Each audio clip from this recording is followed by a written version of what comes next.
Before we found Infidigit, we built a website, but it wasn't attracting visitors.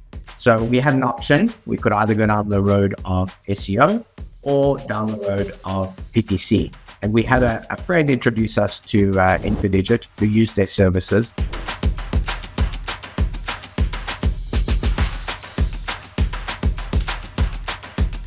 My name is Daniel. I'm the co-founder and current CEO of SolidSystems.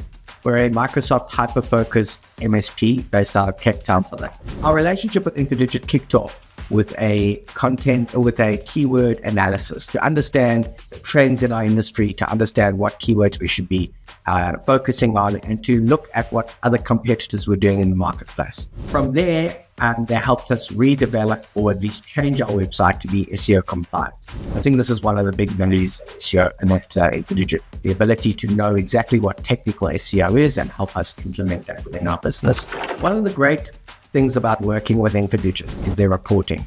Their team is very hands-on, very available, but there's always a report at the end of the month tracking exactly the progress. So in my mind, I've got this image every month of seeing that report and the growth of the number of sessions, the new users and clicks. It was very smooth and they have a good process.